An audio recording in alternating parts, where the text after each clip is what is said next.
నమస్కారం, welcome to LP news. నేను మీ మాధురి. జగిత్యాల జిల్లా మెట్పల్లి పట్టణంలో నాగుల పంచమి సందర్భంగా 16వ వార్డు బీజేపీ కౌన్సిలర్ కార్యాలయం వద్ద ఉచిత పాల పంపిణీ కార్యక్రమం నిర్వహించారు. కౌన్సిలర్ అరిసే వనజ మురళి ఆధ్వర్యంలో ప్రజలకు పాలను పంపిణీ చేశారు. ఈ సందర్భంగా కౌన్సిలర్ మాట్లాడుతూ మెట్పల్లి పట్టణ 16వ వార్డు ప్రజలకు నాగుల పంచమి శుభాకాంక్షలు తెలిపారు. మన సాంప్రదాయంలో భాగంగా నాగుల పంచమి రోజున పుట్టలో పాలు పోసి పూజలు నిర్వహించడం ఆనవాయితీగా వస్తుందన్నారు. కుటుంబ సభ్యులు, అన్నదమ్ములు, పిల్లలు సంతోషంగా ఉండాలని, అక్క చెల్లెళ్లతో పాటు పెద్దల ఆశీర్వాదాలు తీసుకోవాలని సూచించారు. ప్రజల కోరికలన్నీ నెరవేరాలని, ప్రతి కుటుంబం సుఖ సంతోషాలతో ఉండాలని భగవంతుని ప్రార్థిస్తున్నట్లు తెలిపారు. నాగుల పంచమి శుభాకాంక్షలు.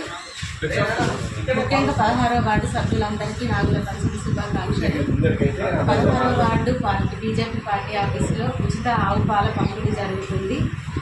మీరు అందరూ వచ్చి పాలు తీసుకెళ్ళి పుట్టలో పాలు పోసిన తర్వాత ఇంటికి వెళ్ళి మిగిలిన పాలతో అన్నదమ్ములకు కళ్ళు కడిగి వాళ్ళ ఆశీర్వాదం తీసుకోగలరు. మళ్ళొకసారి మీ అందరికీ నాగుల పంచమి శుభాకాంక్షలు.